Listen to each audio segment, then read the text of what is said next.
Okay, I started training about 15 years ago.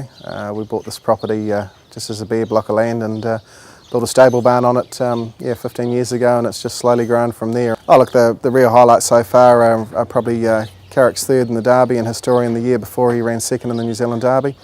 They were two great races, and we have sort of yet to crack that elusive Group 1 win, which we hope we can do next Saturday. I had a good 2-year-old called Lastro. He ran second in the Auckland Sires Produce Stakes as well.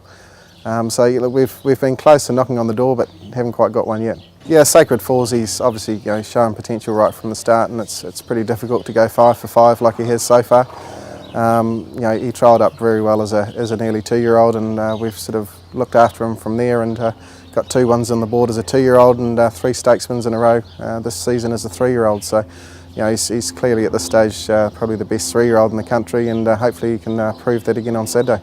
Yeah, look at the races he's running. He's met most of the better 3-year-olds this season. His first up one at Ruakaka, he beat a pretty smart field there. I think the first 4 home in the Ruakaka race were the first 4 home in the Hawke's Bay Guineas. And then obviously he went to Te Rapa, and it was his first time taking on the good fillies, and managed to beat them as well. So he's progressed each start, and he's done all we can ask for. He can only win. Yeah, look, Hawke's Bay was a bit of a shock to the system when he fell out of the barriers in the Hawke's Bay Guineas. He jumped well again his last start at Te Rapa, so hopefully that's not going to happen again. But look, it was a phenomenal performance. Horses don't really do that very often.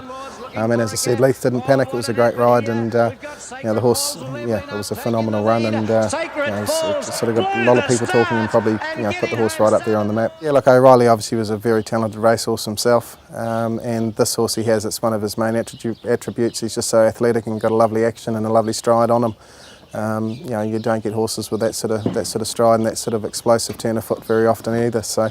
Yeah, as comparisons to O'Reilly, I suppose. He's trained on really well from Te Rapa. Obviously, he's had the 3 runs in now, so he's pretty fit. We haven't needed to do a lot with him. He galloped on Saturday morning and worked very, very well in company with Aspinall.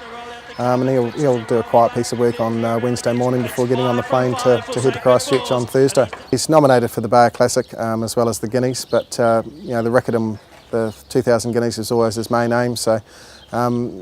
He'll run on Saturday. It's very unlikely he'll back up in the Bayer Classic.